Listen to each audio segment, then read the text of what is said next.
Trilobite asked me a very practical, very thoughtful question. I'll read it as follows.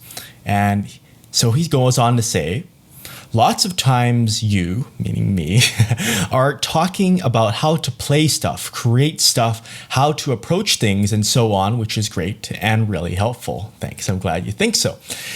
But I came up with another and probably bigger problem.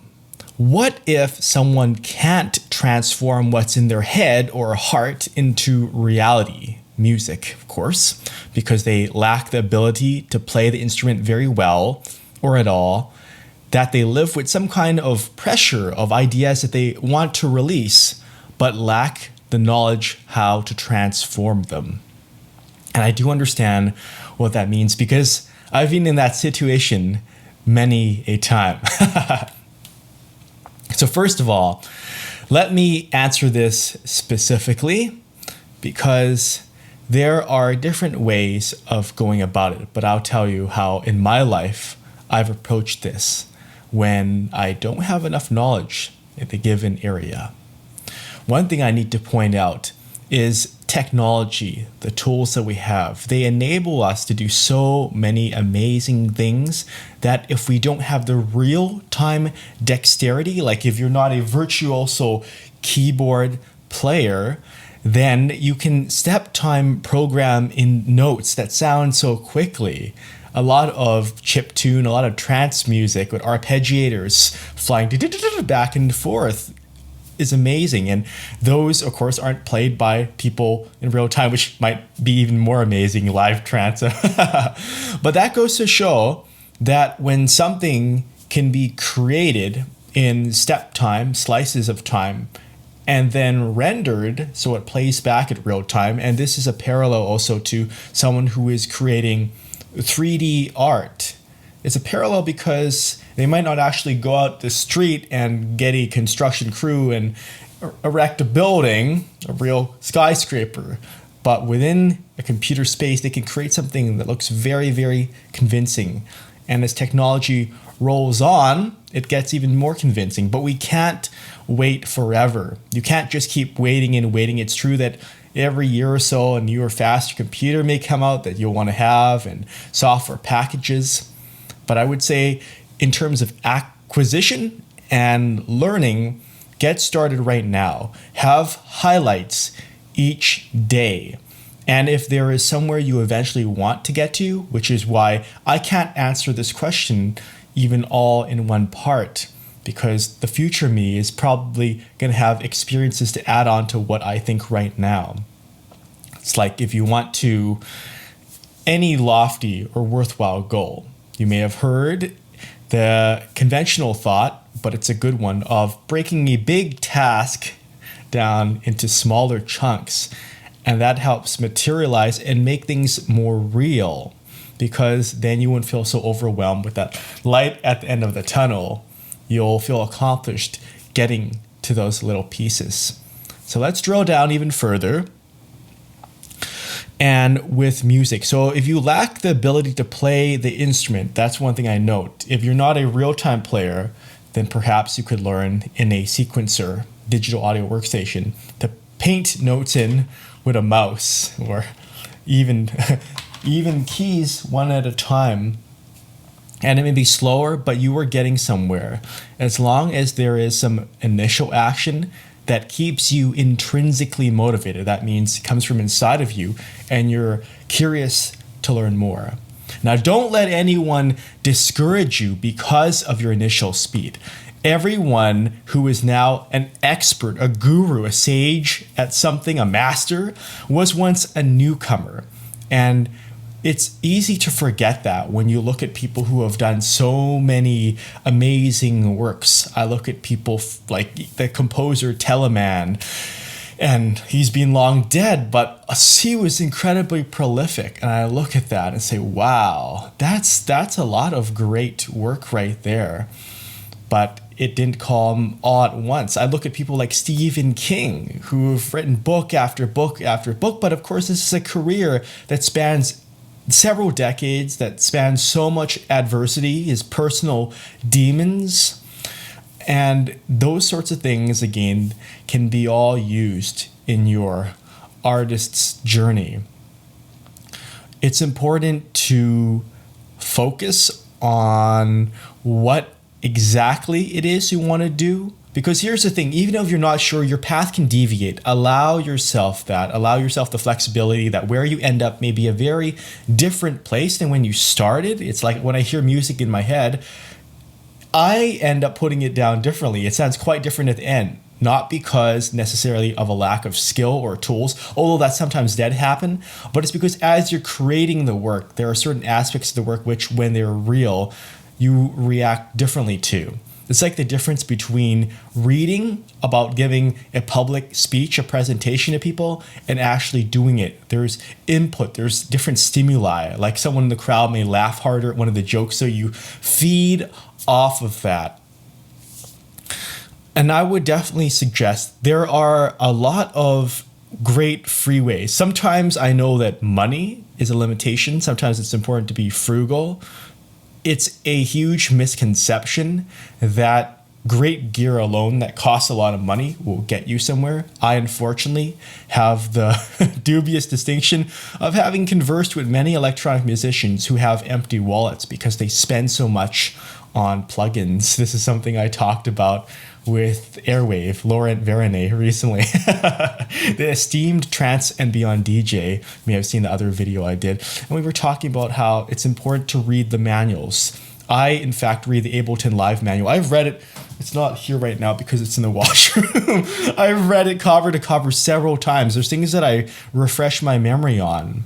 Don't try to take it all in one day. Sleep is important. Sleep will help you digest and learn. Be patient with yourself. At times, you'll feel faster than others. There will be pits of frustration. The worst thing you can do when you're feeling that you have creative block or you're really stumbling that way and you feel like pulling out or quitting because you're not in the mood, don't do that. You may need a break, but challenge yourself to really pummel through and drive through. Because sometimes I'm not in the mood to make music, but I start playing a few notes and that puts me in the mood. And it's hard to realize that until you're there. It can be this incredible, crazy cognitive leap between getting started and, say, getting 10% of the work done. But once you're in 10%, then the rest may roll. You may end up with further roadblocks and your confidence may dip if the song is going to turn out right. But you have to pummel on. You really do for your creative soul. If you have stories to tell, they're going to bug you if they are not told, which is exactly what Trilobite says right here, that if you lack you have some kind of pressure, something in your head and your heart combined. Heart is somewhat of figurative because really your heart is pumping blood, but the emotions, it's biochemistry. It's going, it's going through your head. When I was very young, let me share some more stories. So I took classical piano at first, and that certainly gave me skill over a lot of time. I highly recommend reading a book by Malcolm Gladwell. It's called Outliers, and it talks about there's a part needing 10,000 hours of quality time. I just added that for emphasis to attain mastery in something. There isn't a shortcut around it.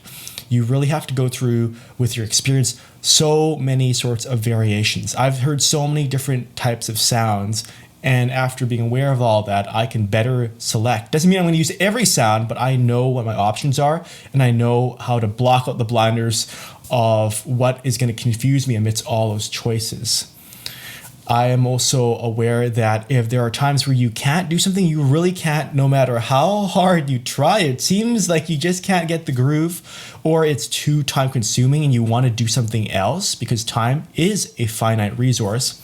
Then yes, you should look for other people you can collaborate with. That's a big thing about collaboration. Whether you're doing audio and you're looking for a video artist, the reverse, but people who are like-minded.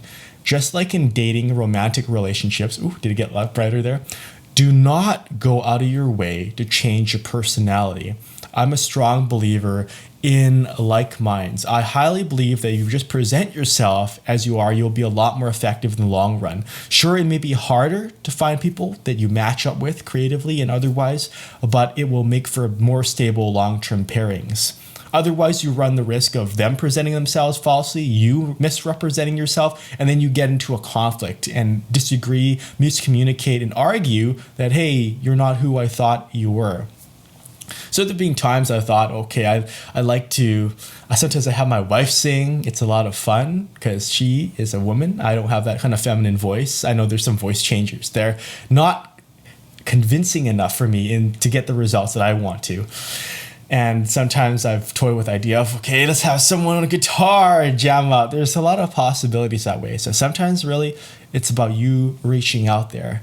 Just like you're not going to hopefully not be the only one listening to your music. You'll have other people as well. And there's that ongoing dialogue. So in the process of gaining knowledge, it's important, I'll recapitulate, to determine what exactly it is you do want to do. And keep in mind, you can be flexible, like I said. Your end result may not end up exactly like how you forecast. But once you're on the road, once you're on the journey, once you're making that motion and you're involved emotionally, then the time will pass a lot quicker. You wouldn't consciously think of, oh, it's going to be so long until I ever learn to play a decent song or something like that. But often there are so many creative choices that are far better to make than no choice at all. Because sometimes making a first choice, even something that's in hindsight seems like a wrong choice, sometimes that will lead you to people who can tell you and guide you and pull you over to the side and say, hey, I'm going to give you an easier start. I've been there before. I know what that's like. They take you under their wing. It's very fortunate. Or you come across other possibilities which you can quickly jump to. But the worst thing is just standing back and overthinking, over-doubting yourself that you're not good enough. You should never, ever do that. Don't listen to friends. They shouldn't be your friends anyway, who are continually dumping on you and say, oh, you got a terrible voice, or you could never learn to play like that. Don't listen to them. Surround yourself with people who are supportive, because that's who it's in it for the long haul. There's so many fleeting things in today's world that are transient, that come and go. It's not worthwhile whatsoever. It's a complete waste of time.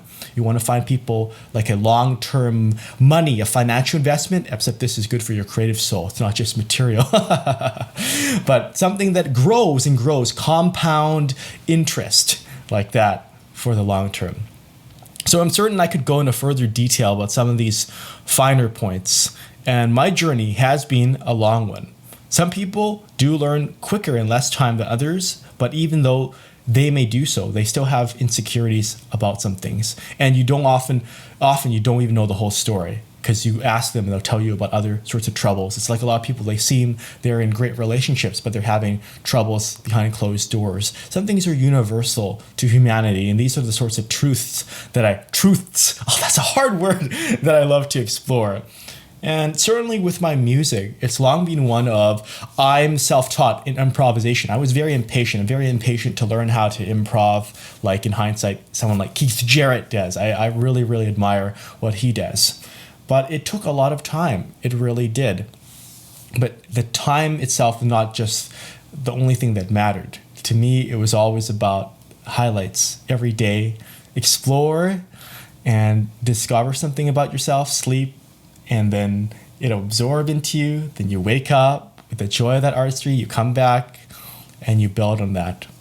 So like, I have a funny story of sometimes if you proclaim yourself an expert before you really believe yourself to be, I'm not advocating fraud or anything like that, but sometimes it'll give you that boost that you'll be more motivated to jump into things and not necessarily rush, but you'll be encouraged to learn, pick up things, and you'll soon enough be what other people regard as an expert anyway. The things like this, I do like to think about. They are very, very good questions. Some people have physical limitations in which they can't. Was it Tommy Iommi? Is that how you pronounce it? With Black Sabbath, that his fingers were damaged in, was it an industrial accident? And so he learned to play a very different way. Some people were crippled with one hand, so they have to have an unorthodox style. It sort of sounds like those samurai fighters that have a bizarre sword pose, but they can fight so effectively. With music, I've been similarly in some regards, because I'm a two-fingered pretty much typist. I type with two fingers, and sometimes others, and thumbs. Maybe I could type faster if I learned the proper QWERTY way, but the net result of what I do is ending up quite well, usually 120 words per minute sustained. So thanks again, Trilobite, for your very thoughtful, very practical question. And to those of you who are watching this, I hope this gave you some more insight into my own process, and feel free to share what has really helped you. I always love hearing that. Bye for now.